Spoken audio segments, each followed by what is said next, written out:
look, it's your responsibility to have energy. It's nobody else's. You shouldn't go to other people, not to your partner, not to your kids, not to your company, or not to your employees and say, look guys, I'm worked out. Because it is, in the end of the day, unfortunately, your responsibility to take care of this. And if you can't work 100%, how should be the people around you work 100%? And why should you expect something from them you not yourself can fulfill? Hey folks, Gerrit here. In this episode of the Most Awesome Founder podcast, we introduce Valerie Bures-Bönström, Ph.D. in computer science, mother of three, co-founder of Mrs. Sporty Fitness Clubs, founder CEO of Pixformance Sports, and now founder CEO of interactive fitness mirror company Vaha. We're discussing Valerie's founder journey, her passion for the fitness industry, the analogs between athletics and entrepreneurship, and one of my favorite topics, flow. Valerie's an incredibly successful and driven founder who undoubtedly has that Midas touch. Her passion for entrepreneurship, technology, health, and wellness are absolutely infectious. And her ability to switch between technology, business, fitness, family makes her one of those rare founders that seem to be able to do absolutely everything at once. Hope you enjoy it.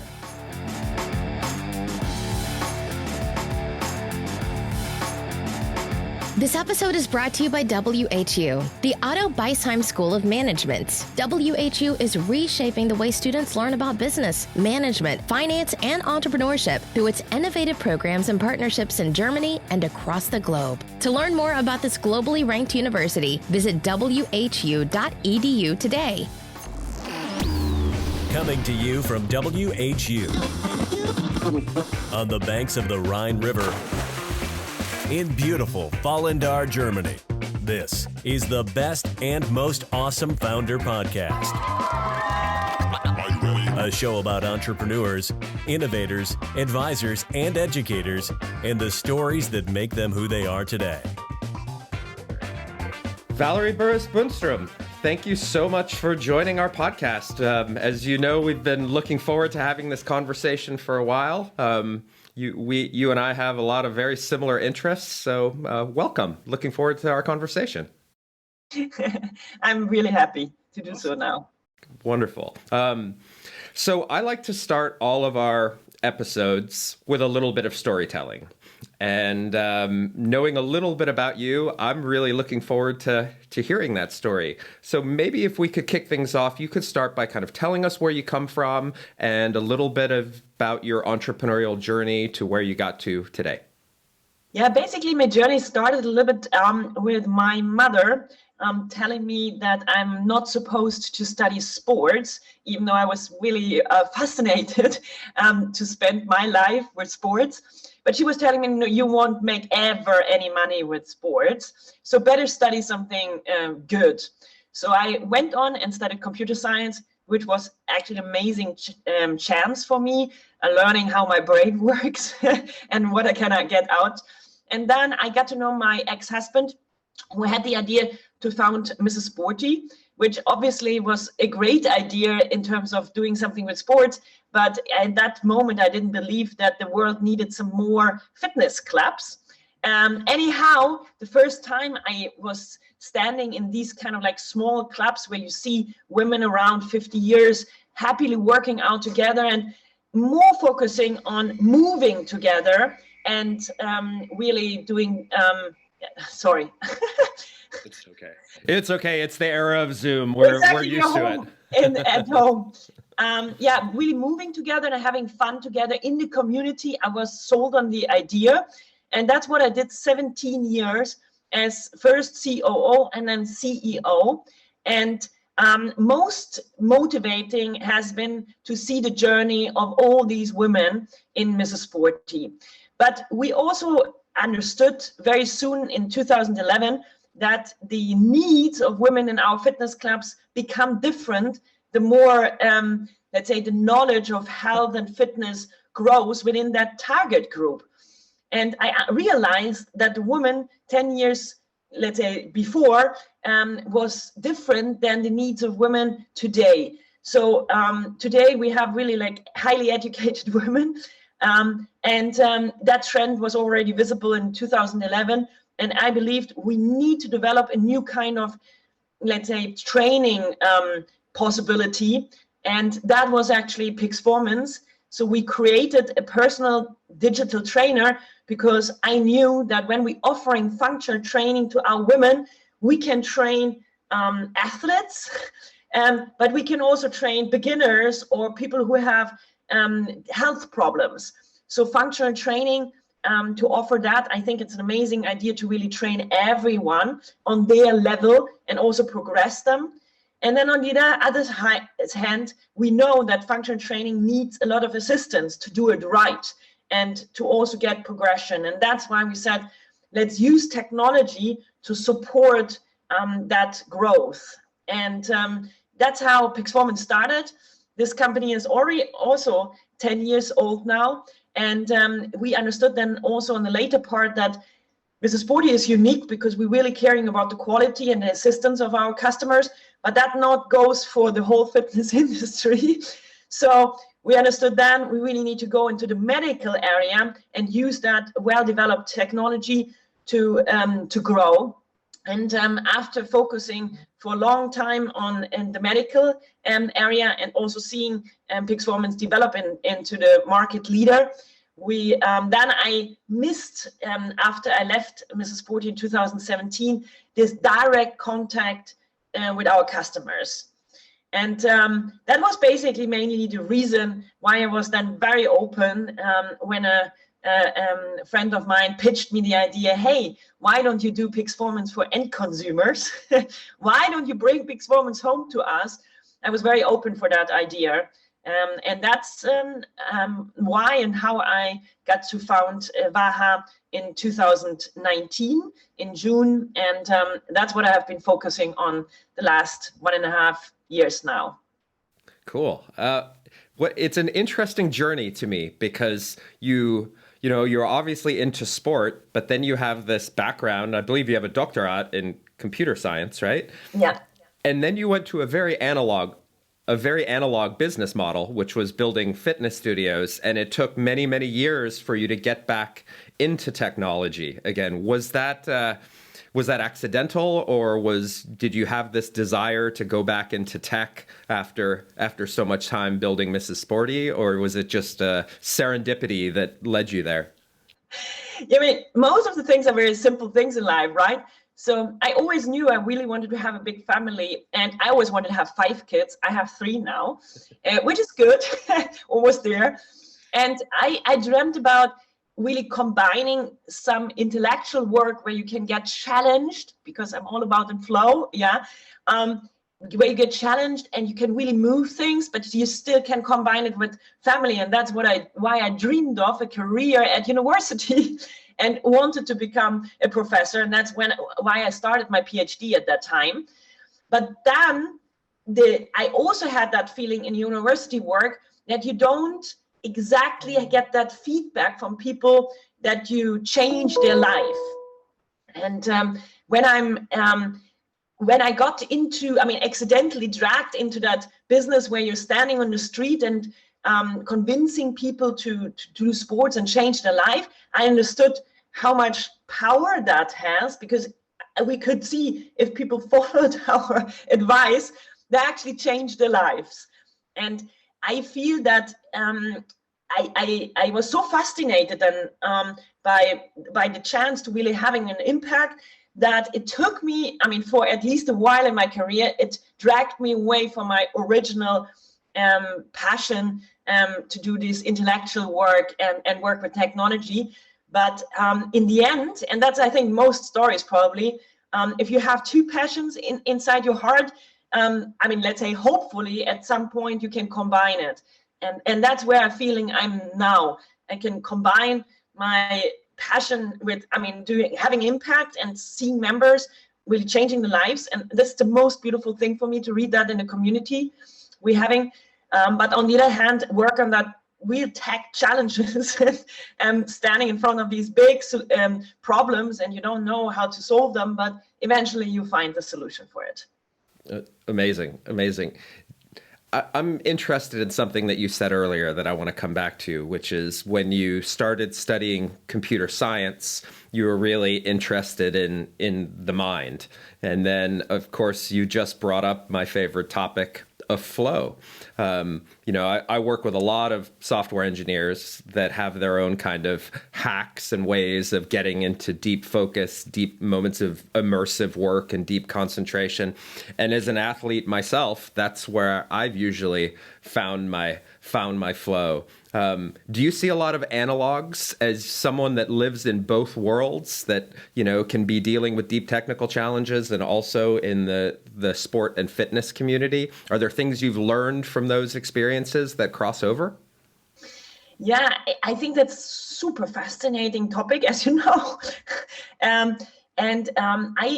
What I found most fascinating about it, that you are very early on in your life, and I found that with sports because I played field hockey, and when you're in this team and you're winning and you're losing and you're fighting and you are in this situation of complete, as you say, immersiveness, then you understand that you are part of something big, but then you can't describe it that well, and you have that experience, but you don't realize it. Especially in my youth, I didn't realize what was happening with me. And then I was, let's say, quite empty for a while because, being in school and really not doing things you really like, you feel like, okay, we have to do it, but you really have to motivate yourself, and it's hard work. And then suddenly, when I got into my studies and studying computer science and getting into that software development world, I found for the first time the same feeling and the same experience again. And I still didn't recognize that this was a special state you can actually try to achieve. And this is not something which is just a gift of the moment, but it's actually a state you can achieve. But then when I saw all my members, or all the members, getting into that state in our clubs and during their workout experience, for the first moment I got into the thinking, hey, there is something special about that stage.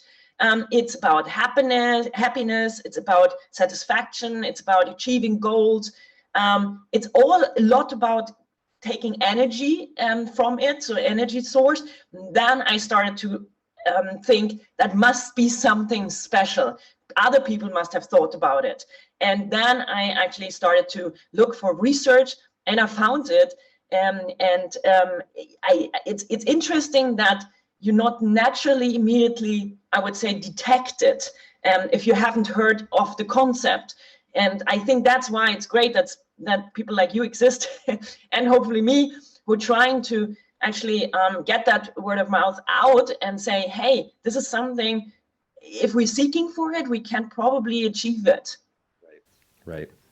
You touched on a couple interesting points around this topic of flow. That is something, obviously, that's so central to my life, but I haven't talked about on this podcast before. But I want to geek out anyway, so I'm doing it anyways. So there are kind of two types of flow we can look at. One is the very individual flow that, I would get kayaking on a river, or you might get getting deep into code. And then there's the more collective team flow that you might find on the field hockey pitch when you are able to predict what people are doing before they do it and see things unfold before they happen. And that's a piece that I'm really interested in. My research is on flow-based entrepreneurship, and that happens, how do we deal with it at an individual level and how do we deal with it at a team level?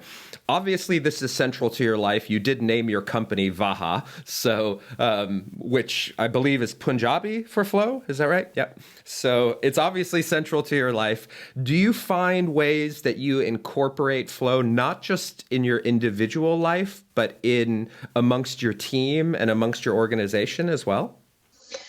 Yeah, obviously, I called the company Flow, and that was not a marketing trick, but it's more for me the wish to put that as a vision out for all of us. So obviously, I want to spread that message amongst my team and also amongst the members and customers we're having, and telling them, look, there are 3 fundamental things you need to ensure that they are there, which is actually goal setting, which is instant feedback, and which is meeting the right challenge. And if these three things come together for us in the teamwork, but also for our members in their workout and in their community, then the likelihood that they experience flow is definitely higher. So that's the base thinking about it. But on the other hand, what I really want to let's say accomplish with that is not only, okay, you should get in flow, because why? I really want to say all the things we're doing daily, actually working together, pursuing our vision, like me as an entrepreneur, or for our members pursuing their vision to feel good, to fit in their clothes, to do a handstand finally. All these things, they are actually, we're actually able to achieve them happily. It shouldn't be a fight. It shouldn't be like a must. We shouldn't push ourselves to it, but actually they should drag us. So I was a little bit inspired because someone approached me once and said, look, I don't understand that you can always be so happy and that you're always motivated to work and that you're always working that much. And I'm like, it's not work for me. And that's such a simple expression. And many people have said, but the question is, why is it not work for me? And for me, it's no work because this is my opportunity to be in flow. And I'm obviously addicted to that flow moment. So yeah, the work, the team, and sports, and these activities are my moments of flow. Right. Well, I mean, you touched on so many areas there. You know, one of them is motivation, right? You know, there's this old adage that if you love what you do, you never work a day in your life, right? But you have to have this intrinsic motivation, right? If you're not absolutely, I think Mihai Csikszentmihalyi, the founder of Flow, said that you have to be doing something that you would be doing regardless of recognition or pay anyways. So it's something I talk a lot about with founders, which is what entrepreneurs call founder market fit. You know, are you building a business? Are you building a venture that you are made to do? Are you solving a problem that you feel? I guess from the sounds of it, it sounds like you really picked, whether on purpose or by accident, you picked businesses that were rooted in your passion in the first place. Do you find that because you're doing fitness stuff, it's driving that? If you were doing some other type of technology company, do you think you would have that same intrinsic motivation? Is the driver health and fitness, or is the driver entrepreneurship and technology? Oh, this is a really difficult question, because flow is for me as well a little bit the thinking that you can actually find flow in everything. So let's say in that fitness and tech business, I also, because maybe sometimes it is hard and there is a lot of problems around motivation, because a lot of members might not feel motivated. And maybe then it's especially important to think about when is it fun and when is it flow and when not. So I would say that maybe even, coding and technology, which could also sound very dry, or fitness, which could be sound like, oh, you really have to motivate yourself very hard and it's really hard job. That they are maybe even opposites to thinking that I'm all about flow and that's why I choose these areas. So I actually can't tell you, I can't give you a straight answer to this because I can't rewrite my own history. But what my driver was not in the end of the day to say I'm in tech or I'm in fitness or this is my thing. It was more like I found in these industries or in these areas, I found something which always made me interested. I always wanted to learn. I always wanted to find out. And in that finding out search, I found flow. And then I felt like, wow, this is exactly what drives me. And it was even, I think even it's more a solution to a problem. I think flow is the solution to no motivation, it is the solution to maybe dryness, or it is the solution to pushing yourself to your limits, which sports is all about. So I don't know. I'm sorry. Yeah, cool.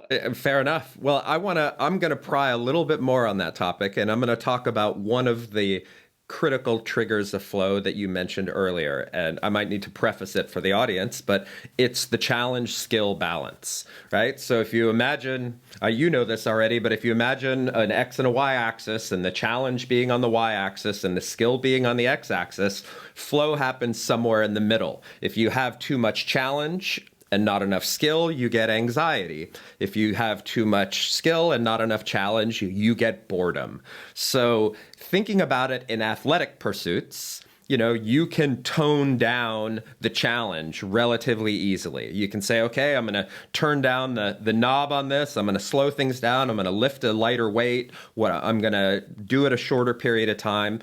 It's flexible to adapt the experience to your skill set.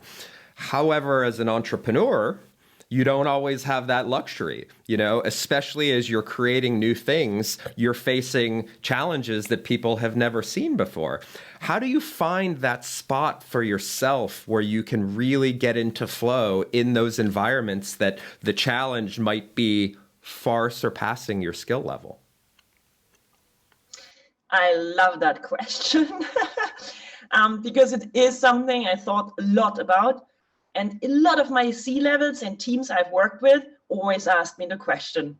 And I don't know if I found it by accident or just by doing it 1,000 times, but there isn't a simple answer to this, for me at least.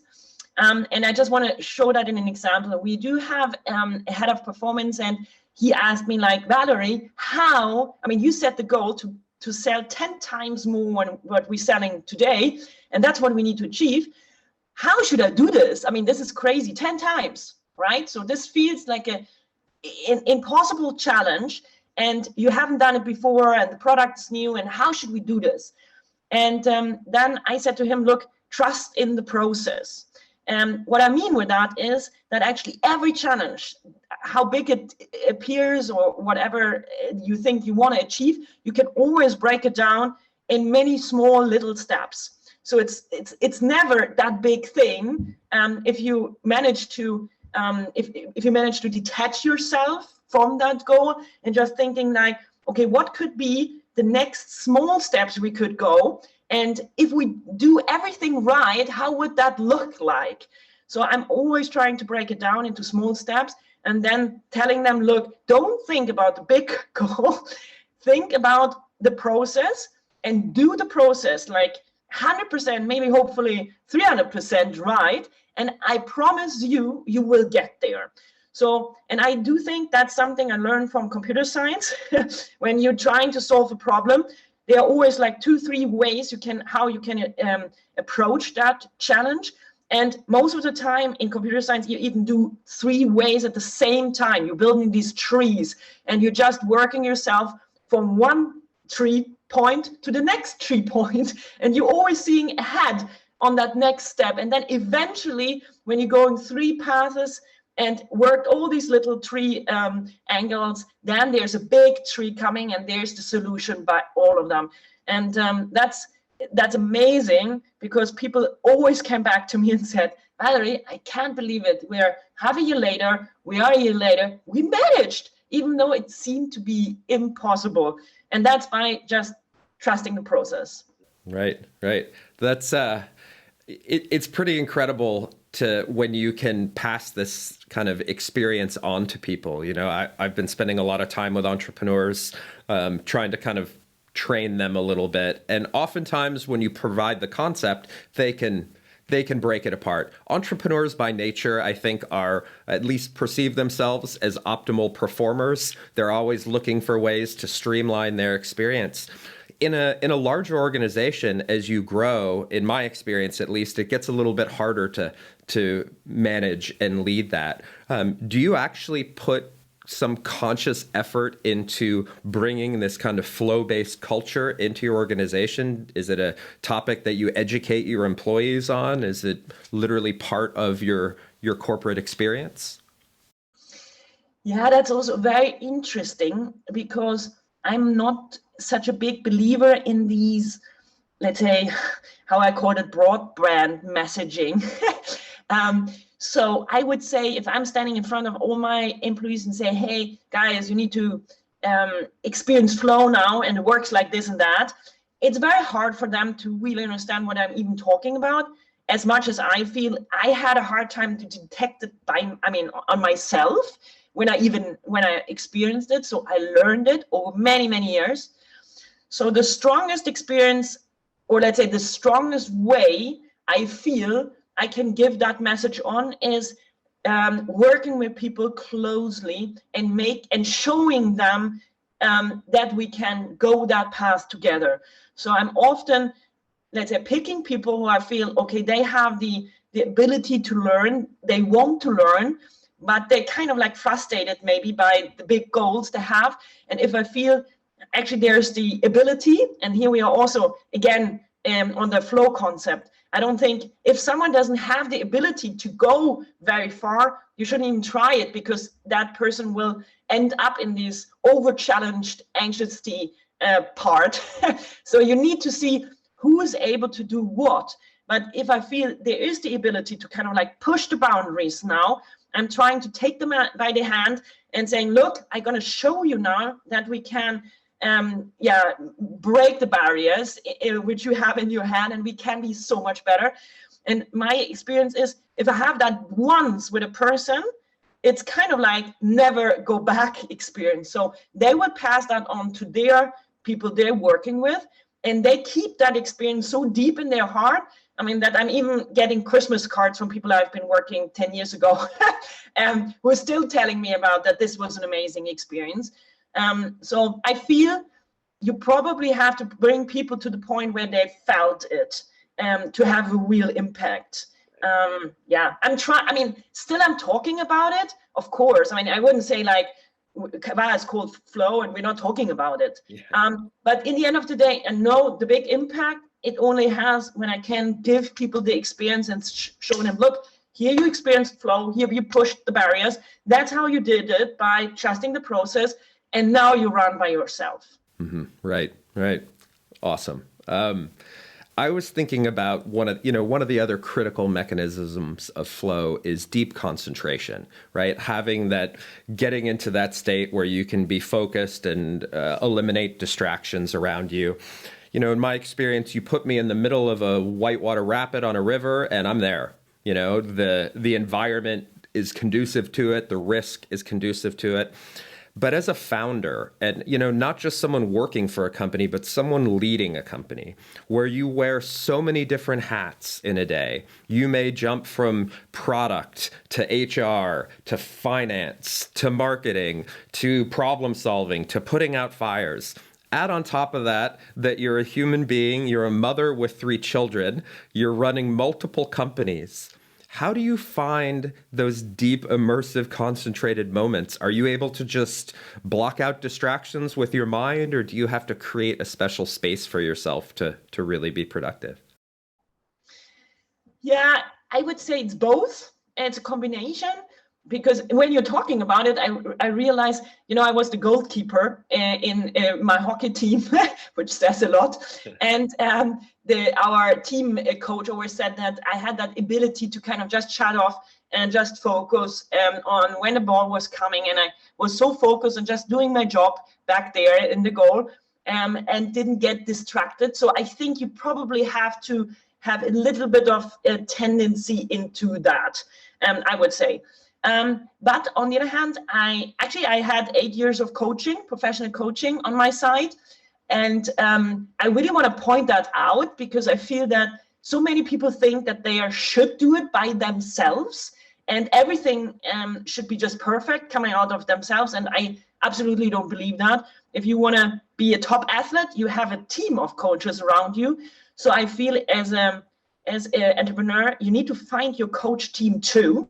And I invested actually money and time into finding great coaches and used them. And I was not, let's say, arrogant to say, look, I have no clue. I should fix this. And I asked basically for help.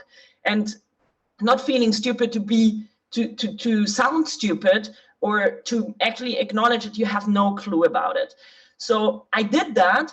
And by that, I actually got that big message. I will never forget that from my coach. And she said, look, it's your responsibility to have energy. It's nobody else's. You shouldn't go to other people, not to your partner, not to your kids, not to your company, or not to your employees and say, look, guys, I'm worked out. Because it is, in the end of the day, unfortunately, your responsibility to take care of this. And if you can't work 100%, how should be the people around you work 100%?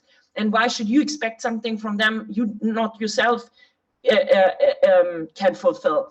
And actually, that was for me a big turning point to make sure it's my responsibility to manage my energy. And I think one of, I would say, the best moment I felt, now I'm good at it, was in March this year, last year, when I was sitting there, the kids were at home, homeschooling.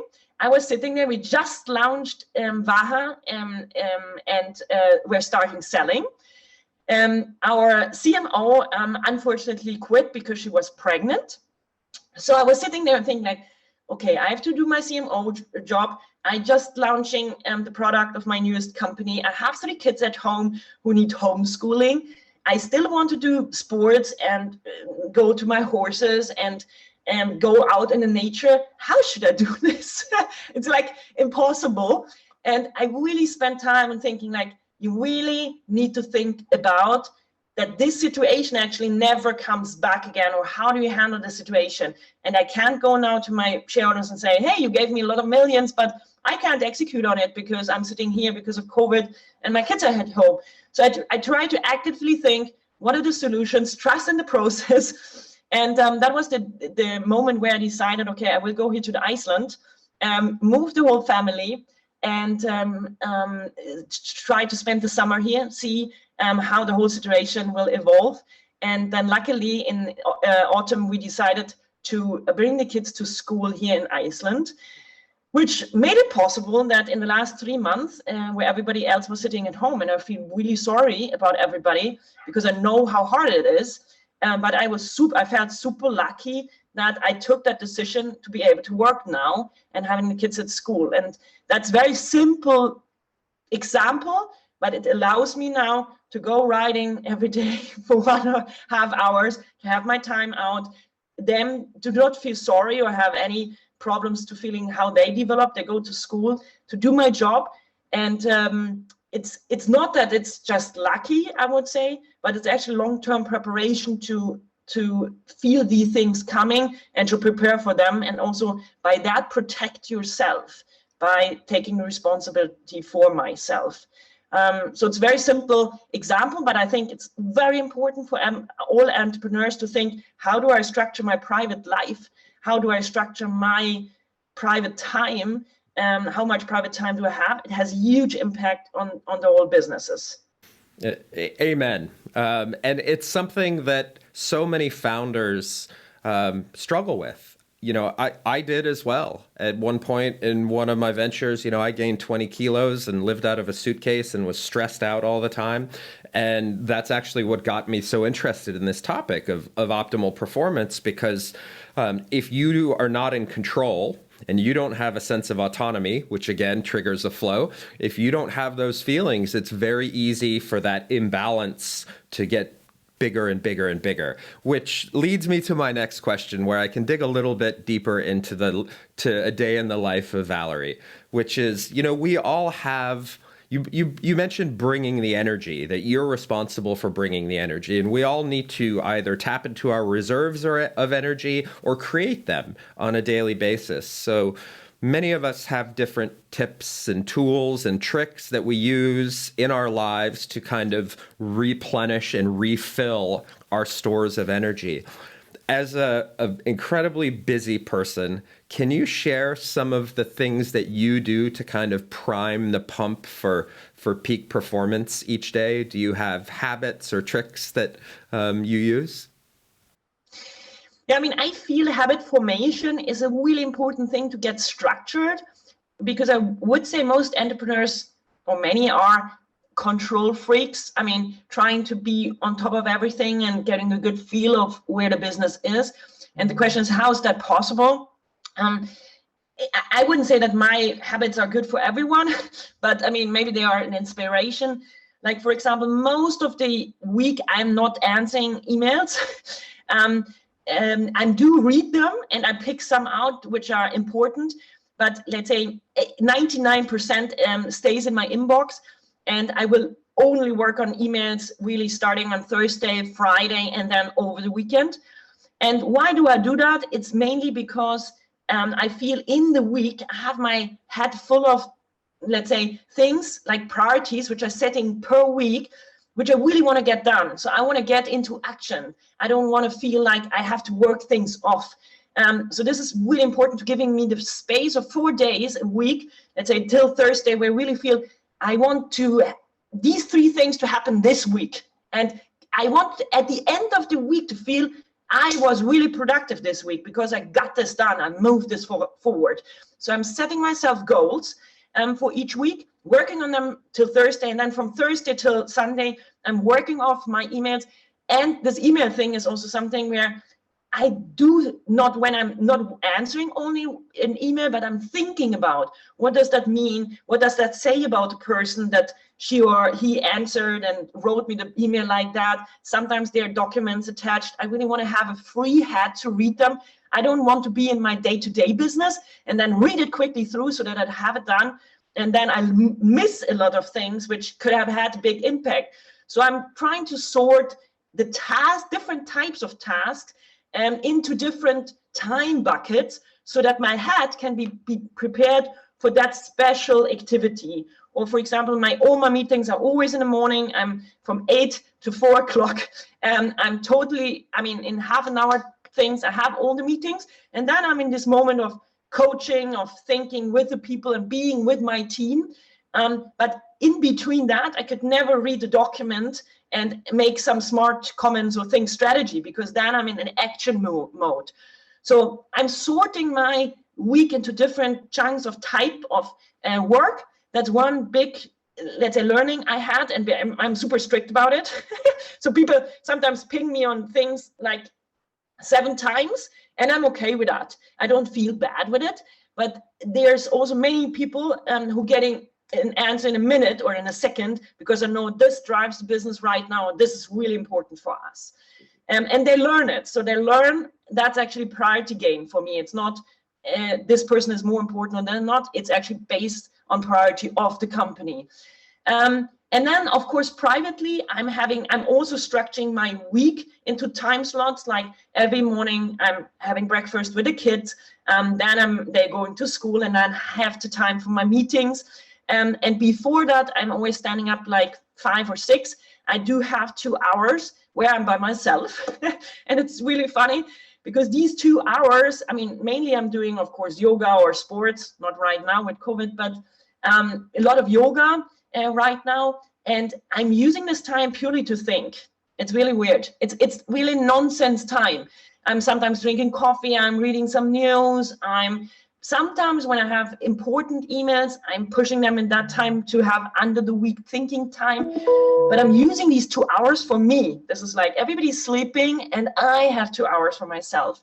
So this is really important. And then in most of the afternoons, if I don't have prolonged meetings or calls or emergency things popped up, I'm trying to spend time just with the kids, to have the feeling, okay, I'm with them, I'm knowing what they're doing, I'm driving them to tennis, looking at riding, or I don't know, cooking food for friends, so that I'm really trying to get a feel of where they are.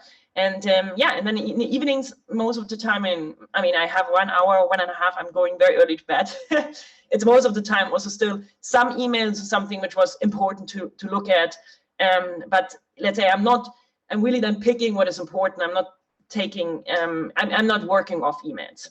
Gotcha. Wow. I love all those approaches. I practice almost all of them the best that I can.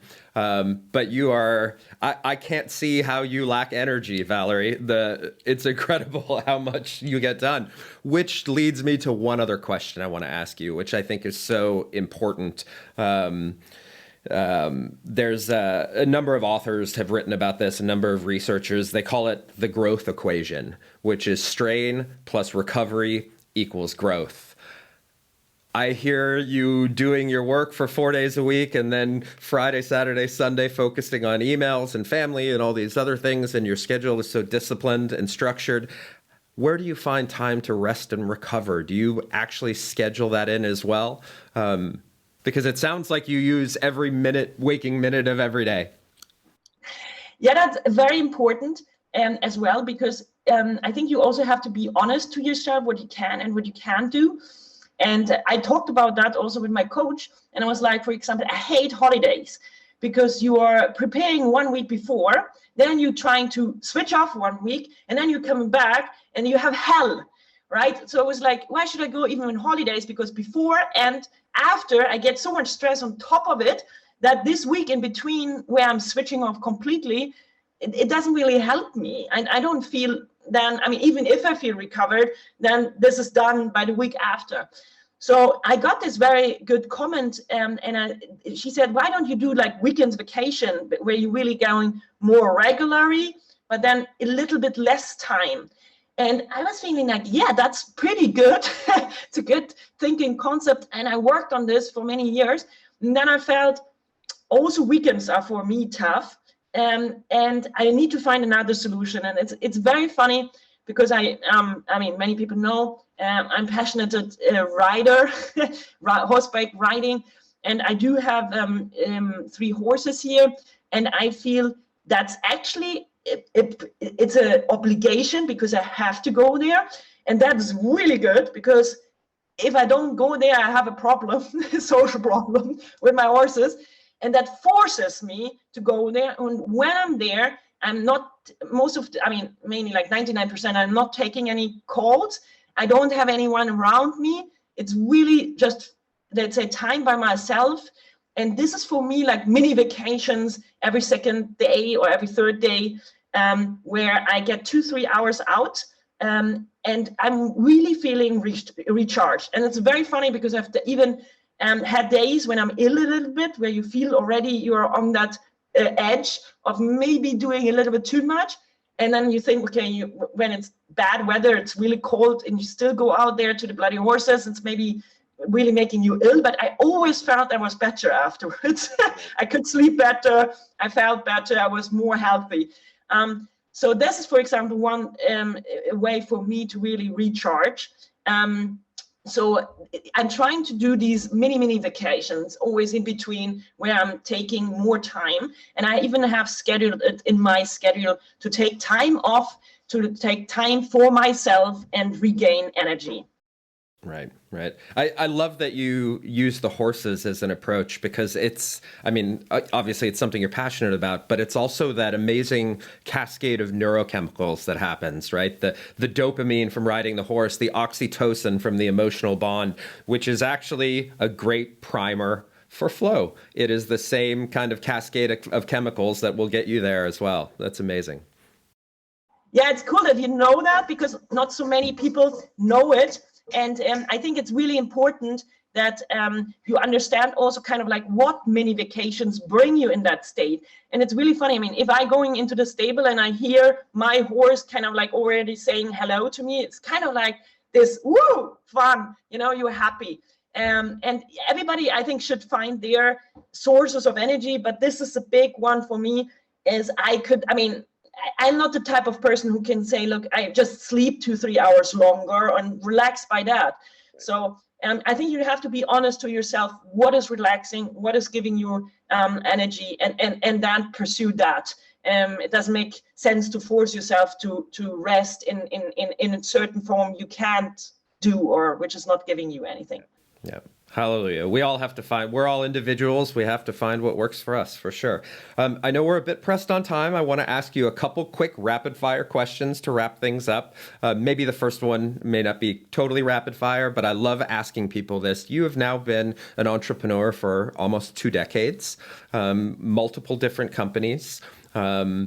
What have you learned over this experience that you wish you had known when you were just getting started? Yeah, it's right now always the same answer. I think to let go. I'm as an entrepreneur or someone who fights for goals. You're so into, I want to make that happen, and you also know that you can make impossible things happen if you're just disciplined and hard fighting enough. But there's a limit to hard fighting and being disciplined. So I'm right now so much more careful. What do I fight about, and where is the right time to let go? So I would say have done especially in my Mrs. Sporty journey, I have waited too long to let things go, and that can be dangerous. So I would advise people to think early about what do I let go and what not.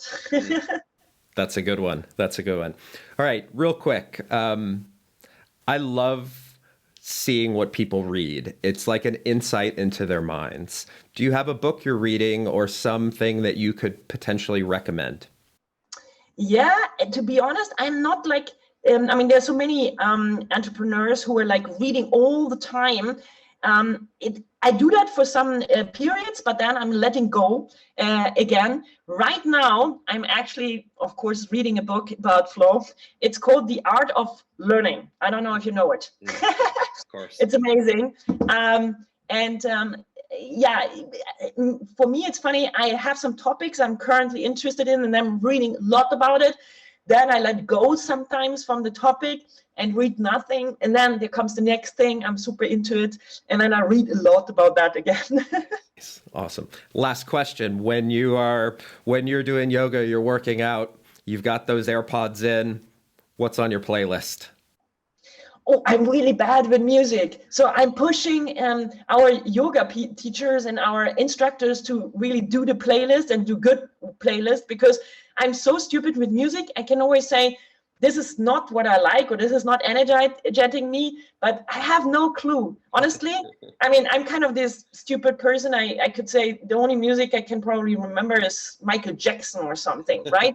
So I don't know. Music is something, even though I'm playing piano myself, the only music I can really just name is I'm sometimes listening to some classical piano music like Jeruma or Ein Audi or something for relaxation, but I'm not a music person.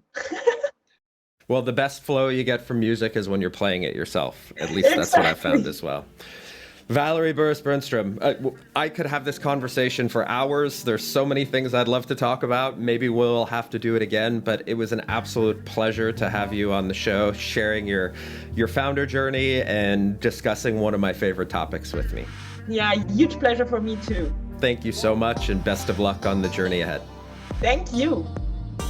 Well, folks, that was Valerie Bures-Bönström, founder of Mrs. Sporty, Pixformance Sports, and Vaha. Stay tuned for our next episode, which goes live every other Wednesday.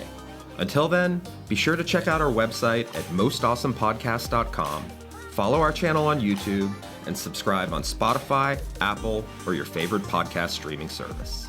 Bis nächstes Mal.